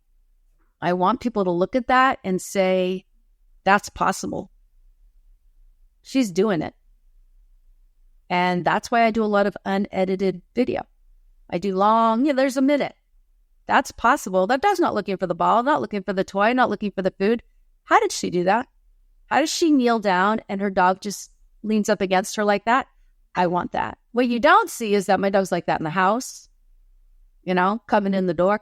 I want people to visualize what's possible and say, maybe my training choices can cause that to happen. Because I have plenty of control. I have cooperation, and that's what gives me control. And I think that's where I am now. It's educating. I love to teach, love to talk to people, love to talk to you, love to do this kind of thing. I love to watch people with their dogs. I'm obsessive. Drive down the street. If I see somebody walking with their dog, every single time I slow down and I watch. Just 5 seconds ago, I watch. I look at what equipment is on the dog. How is the owner using it or not using it? How's the dog doing? How's that dog doing today? What's the owner doing? Are they on their phone? Are they interacting with the dog? If I drive by a park and I see somebody out there playing with their dog, I will pull my car over and just watch. What is that person doing with that dog? And I am incredibly sucked in by all things canine. And I know other people are like that too. And you learn from all those observations. I drive through San Francisco quite a lot. And so you often see dogs and people in these really difficult environments, and then you see them passing each other. And so I just watch. How do they pass? What happens when they pass? What do the owners do? Do they stop, let the dogs interact? And if the dogs interact, what do the owners do? Do they talk to each other? Do they ignore each other? I just watch all these things. Do little dog owners pick their dogs up? Are they worried? And I love people in the same way I love dogs. I don't love people in groups. I actively dislike people in groups, but I love individuals. And I love individuals with their dogs. And so that's where I'm at these days, is just collecting information and thinking about it, thinking about what it means, and processing all that in my own life. Who am I today? Where am I? How does this all fit? And what pieces can I give to other people to maybe make their lives a little bit better? Because there's a lot of suffering out there. I don't know how much you pick that up, but there's a lot of unhappiness. And sometimes dog people, we contribute inadvertently. We create a lot of shame, a lot of blame. We do things that make people's lives hard. So I try to not do that. I try not to contribute. I try to help people understand, you're doing your best. Don't spend quite so much energy worrying about what that person said caused this situation. 1, it doesn't matter. 2, it's probably not true. And even if it was, it's over, it's done. What can we do? So I'm enjoying this phase of my life. My husband told me my attention span is short. He's right. I'm good for about 10 years.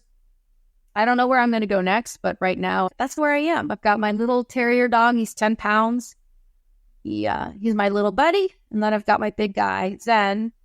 And he really forces my training skills. He's not a social dog. And so that brings up kind of interesting challenges to navigate. And I think that's where I am. That's where I am today. Today is the first day of Women's History Month. And thinking about, obviously this conversation is all about internalizing and where the dog ears were in the book, if you will, of your journey, but you've also created an infrastructure that has allowed not only the communities that you so desperately look to create online and academic spaces and now in person with the farm, but now you've given a platform for 30-something odd facilitators from different walks of life, from PhDs and anxiety experts like Amy Cook, Sophie Liu.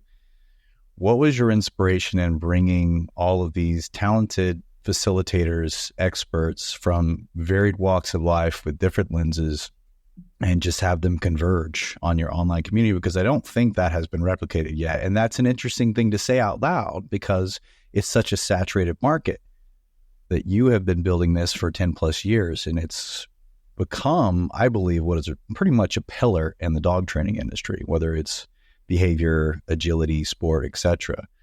So what was the thought process in bringing that kind of collaborative? The fact that the online school that I taught for was agility only was brought home to me that when you do that, when you're specific to a sport, like obedience would have been mine, so many of these topics are interdisciplinary. So you talk about Amy Cook's stuff. She teaches to everybody. It could be agility, obedience, could be a pet person. It doesn't matter. And nobody was doing anything which was like a university, a big across all of the events. And my interest was promoting positive reinforcement-based training and providing a safe space for people who are interested in that to learn more and to move forward. If you narrow your focus, I saw no benefit to narrowing it, especially because my experience, I've competed in quite a lot of dog sports. So I have a lot of range across the sports. I didn't see any benefit to trying to narrow it down. If I teach play, who am I teaching? And one of my kind of seminal classes is relationship building through play. It's something I'm really well known for. Who am I teaching? Obedience people, agility people, pet people. I'm teaching all these people. That's why I went broad. Amy Cook was a student of mine at the time. And so she was on my mind because she was here and I was helping with her dog. Deb Jones was the co-writer of my book. So she was on my mind. Shade Whitesell was somebody I met when I was picking up a puppy in Washington State, and I knew she was doing more positive stuff in the bike sports world. So she was on my mind. So the first trainers were people I knew and that I had interacted with. And we were well received right off the bat. It was popular and went very well. And then over time, I just really started to pay attention. I wasn't actually looking for the people who were most successful, because I have a pretty hard line in the sand about how you treat other people. There have been some very talented trainers that I have opted not to hire because of their online behavior. And that's something I don't normally tell people that, but I hope some of them just heard it right now, because I care very much about how you treat people and how you present yourself. And I used to talk to people and I would say, this is what I'm looking for. I want you to tell me what you're passionate about. I know what you're good at. I can watch you. What do you love? I want you to teach that. And my expectations are, and I would explain the school expectations, but it's more than anything, you must be kind to people. I look for people who are passionate about teaching, love teaching. They don't have to be the best trainer. They don't have to be the best in their field. What they really have to do is love teaching, coaching, and they need enough success in what they do that other people will be interested in learning from them. And if you just really keep your eyes open and you pay a lot of attention and you ask, if somebody comes up on your radar, you ask other people for information, you get that feedback, you can get a pretty well-rounded group of folks. And then the retention rate at FDSA is quite high. So we still have most of our original instructors. It's a good place to work. They like being there. I love having them. The students we have attracted the most amazing students, just interesting, fun people who love their dogs, regardless of what sorts of things they do. It's a pretty cool place to be. And that positive energy made it a lot of fun to move forward. We've never raised our prices. And so you can take a class for $65. And if you can't afford it, you can take it for $32.50. And there have been several times when I've really had to think about that. And every time we have to find a way to push through and keep this, because I really believe in accessibility. It's from the day we opened the school, we offered scholarships, no questions asked. All you have to say is, I can't afford it. I don't want to see your bank tip, but I don't want to see shit. I want you to say, at this time, it would be a hardship for my family, and that's it. And then you get it. That's it. And that's been important to me, because people should, if education is a driver, people should have access. Like, I'm one of those people who believes education should be free through the university level in the United States, because I don't think money should be the reason you don't go. And I don't want money to be the reason a person doesn't take a class. And I cannot tell you how many people have been, I don't want to take it from another person. No. If you need this information, you want this information, it's my privilege to have you there. I really hope you'll be there. And a lot of people do. They take advantage of that. That's also one of those big things that I hope I look back on my life and say, I reached a lot of people who probably would have struggled if it hadn't been that way. And I do believe we have been hugely influential in raising the overall level of education in the dog world as a whole. Like, even all the stuff about emotions that Amy talks about, nobody talked about that 10 years ago. And yet now, I'd say it's front and center. I would say, whether you believe it or not, most trainers are aware of the conversation. Maybe they're engaging in the conversation. Maybe they're actually applying it to the training. But people are not surprised when you say the word over-arousal. The dog is over-aroused. They're not like, what are you talking about? The behavioral model has largely shifted. And I think people like Amy and others that work for our school have been a huge part of that shift. So that's something like I'm enormously proud of that, because you only get so many chances in your life, right, to make things happen that are interesting. And I think I made something interesting happen. I'm really proud of the school. I'm really proud of the instructors. I'm really proud of the students and how they interact. I love how in our private conversations, the instructors take from each other, ask questions of each other, reference each other. And I think we're pretty cutting edge, because we're constantly like, what happens if you do this? Are we sure this is true? There's lots of commonly held beliefs. Are we sure about that? Are we sure that teaching dogs to watch us is the best answer for a reactive dog? Are we sure? And if not, what alternatives might be out there? I saw something the other day that I'm not going to name it.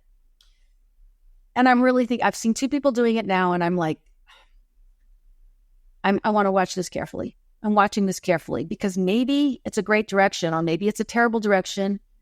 I don't know yet, but I'm watching it carefully and trying to stay open to possibilities that might be, people might say, oh no, never. Trying to say, maybe, let's all look and just see what there is to be learned. I think the school has really fostered that environment of openness. And that's how I got there. And then you have a snowball effect, right? So you feel good about what you're doing.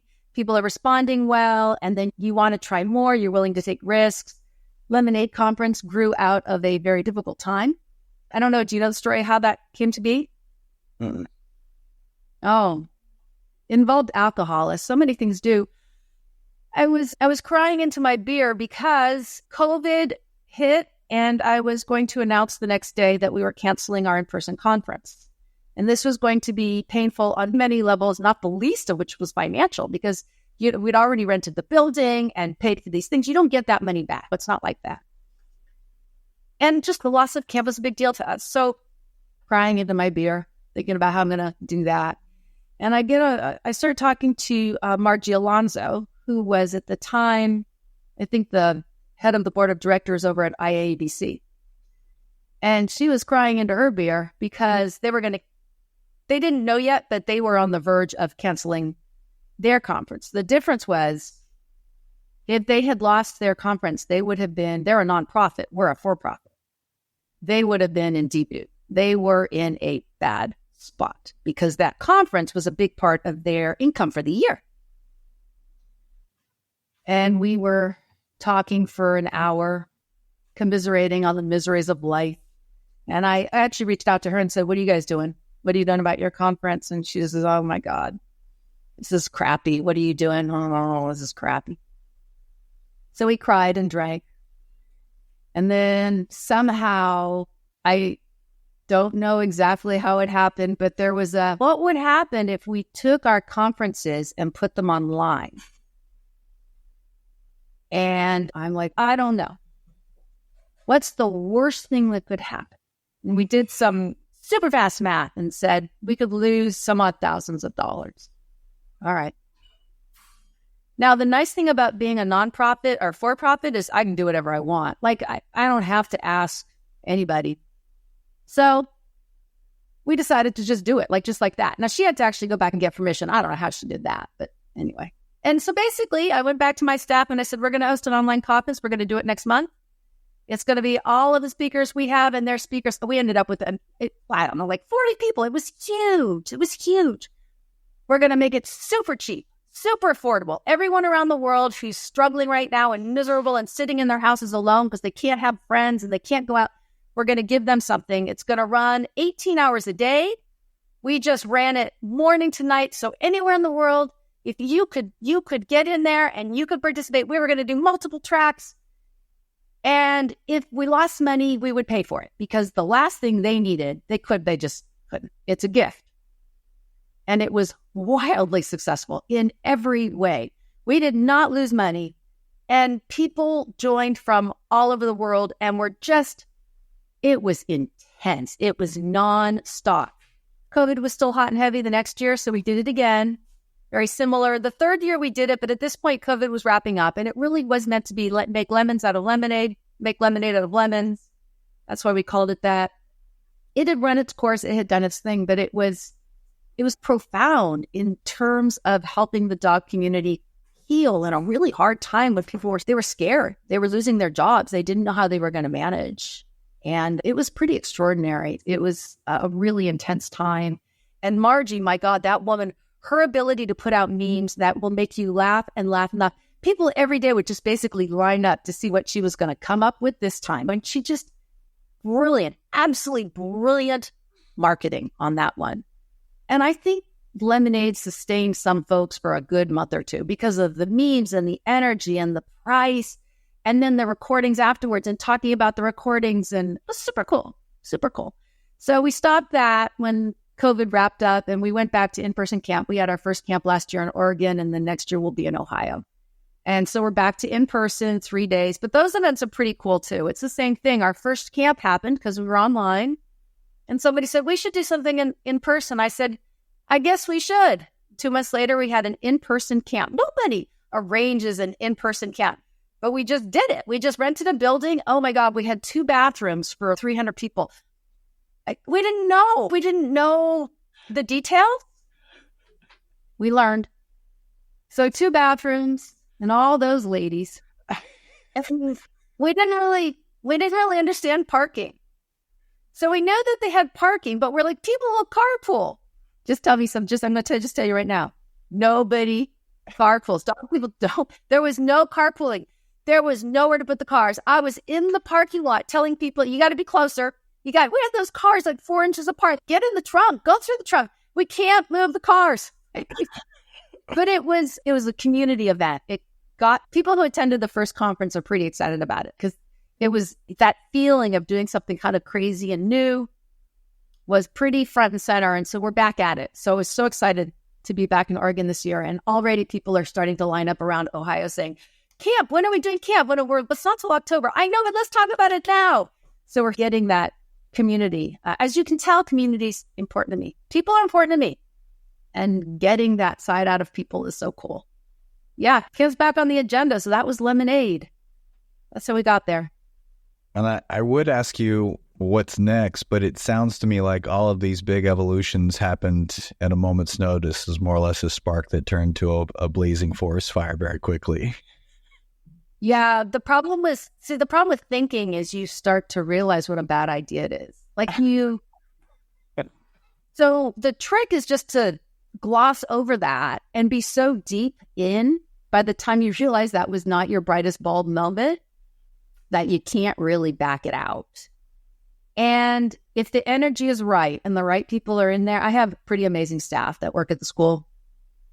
You can make it work and it will work. It's when you stop and start asking all the questions.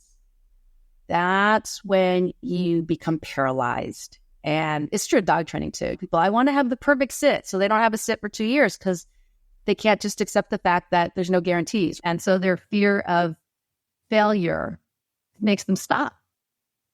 And I'm like, how about you just do it and we'll fix it later? Oh, but what about the matching law? Yeah, I know. But worse than the matching law is paralysis, which is doing absolutely nothing because you won't accomplish anything. That's why when people go to a show and it all goes to hell, I'm like, but you were there, you did it, you got in that ring, and now you're going to learn from it and you're going to do better, but you were there. And sometimes I think all that thinking is what stops interesting stuff from happening. And I'm actually on the conservative side. I really am. But like about that kind of stuff, not about life, but I'm pretty conservative, except that if something hits me hard, I'm like, this is going to work. And most of the things we've done at the school, so we've expanded quite a lot. So we have the classes, and we have a lot. We have 35 classes a term. That's a lot. And then we have webinars every week. We have webinars. And then we added workshops. And then we added online conferences. Every single one of those things was, I have an idea. And just do it. Don't ask too many questions. Don't worry too much. Do it. Make it accessible and affordable to the best of our ability. Hope for the best. Figure out how much money we'll lose if things go really badly. Decide if you can swallow that, then go. And that's what we've done for every single thing. We've looked at it. We've said, worst case scenario, yeah, we can deal with that. Go. And usually, not always, usually it works out okay. I started several businesses before the school. Those weren't necessarily good stories, but they primed me, right? But you get that practice of trying out new things. And then sometimes they work, sometimes they don't. Most of the time, there are funny stories if you give it enough time. Sometimes a lot of time. This was fantastic. This was everything I'd hope it'd be. Just so you know, preparing to have a conversation with you, as I was talking to my wife at dinner last night, I'm like, it's like staring at an entire set of Encyclopedia Britannica of training. What do I want to unearth in this person who is living record and testament for training for quite some time now? And then I just looked at her and said, well, what if we just talk about the whole experience and what she's gone through, what she's learned, what she's realized? Because the lessons that you're talking about aren't trivial. They're hard fought. There are stories behind them. They're hard lessons. And so it's just you're an inspiration, to say the very least. You have a pulse on the industry. You have a pulse on the community. And I believe you are the change that I think a lot of people are desperately looking for in the industry. And that's why they gravitate towards you. And that's why they gravitate towards your school, is because they want to be this little nook where people are inspired, where people want to learn, where people want to motivate each other, where people are included. And that's a long journey to get there. It's a lot of work to get there. So Josh, you also, in a relatively short time, you've got a great personality online, and it's attracting people to what you do. You listen to everybody. You're very open. You want to get the information. You play with the information. You admit when you're wrong. You work with stuff, you grow. And more of your way of thinking is awesome. To me, it's a privilege to be here because I want to be a part of what you're contributing. And so you make that possible. And there are thankfully more and more people I see doing that. People who have the right personality to connect with the average person out there and present in a way that's humorous. And actually, you're incredibly insightful. And I don't know if people catch that. I think they catch your funny. And I hope they catch you actually are really good at cutting through the noise. You get the pieces that matter. And I hope people are catching that in addition to the humor. Because that's what, like when you summarize, I don't remember what it was, you did something, you summarized something I said somewhere, and I thought, holy crap, I wonder how many people actually realize that's exactly what I just said. I don't know, but you catch what's being said, the real piece. And we need that so much. There's so much misunderstanding. So many people, I call it listening to misunderstand. So many people are out there intentionally misunderstanding in order to bolster something they believe. And you seem to genuinely want to listen to understand so that you have the option to change your thinking if you want. And I think it's actually maybe more rare that people don't want to change their minds. I know we say we do, but they don't. Changing is so hard, and you just seem naturally more able than many to take in information and chew it, and then you just come up with really quite great stuff coming back. So I am thrilled you're here. I remember the first note you sent me a couple of years ago on Facebook, and at the time I said, "Oh, this is great. Let's see where he goes with it." And you ran. So that's pretty amazing. You have set a stage, because when you really think about it, I'm following a very similar footstep. I had a couple of the similar road bumps where I came in very hot and heavy, force-free, under threshold, very loud and proud, got outcasted by the force rate community, wasn't taken seriously by the balance community, learn to grow up through social media, which is a really hard thing to do. People don't allow you to learn and make mistakes and evolve from that. And now it is passion for the process and being as open as I possibly can, to the extent that I work dogs live all day long on TikTok. So people can tune in for 8 hours on a Saturday and just watch me with clients, watch me with dogs. And it comes down to that same belief, which is accessibility and just showing people what I'm doing. No, it's not better than if there were 10 trainers in the room. Who knows where I would stand in terms of proficiency, but it's where I'm at. And 4 months from now, I'm going to hate everything I said and did 4 months prior. And that just simply means I'm at a better place and I see things and I'm adapting. And that, I think that's the biggest misunderstanding, is this label war. And when using terms like crossing over, all that I heard from you today in your journey was adaptation, problem, solution, adaptation. And maybe if people looked at the journey a little bit more as being adaptive, evolving, not so much this versus that, me versus them, then they could recognize what I've learned today in this conversation, which is 46 years of dog training, and you're still introspective and you're still engaged with the dog in front of you. That should tell everybody listening that there is a huge picture at work here, and you're never going to see it when you're staring at it 2 inches in front of you. I do. I remember in my evangelical phase was fairly short, around fourth grade, because I didn't have a hard transition. But for sure, when I started looking at dog handler teams without looking through the equipment. So 10 years ago, if I had looked at a dog handler team wearing a prong collar, my lens would have been formed from the prong collar, first an emotional reaction to the collar, then a judgment about the person, and then an assumption about the dog. And when I stopped doing that, and it was a conscious choice that I needed to do better as a person, when I stopped, and now I look at the equipment on the dog, and it's just a mental note. And then I look at the person, and it's just a mental note. And then I look at the dog and the dog's body language and behavior, and it's a mental note. And then I put them together. They sound like the same thing, and they're radically different. When you start from the tool and you extrapolate out, you have so poisoned your vision. Or if you start with the lack of a tool and cookie in their hand and you extrapolate out, you have so poisoned the conclusions. You have to start with the picture, each piece of the picture, and then decide. That was really a big thing and has given me so much acceptance about other people and their choices. Because you know what? There's an awful lot of dogs out there wearing tools that are doing just fine.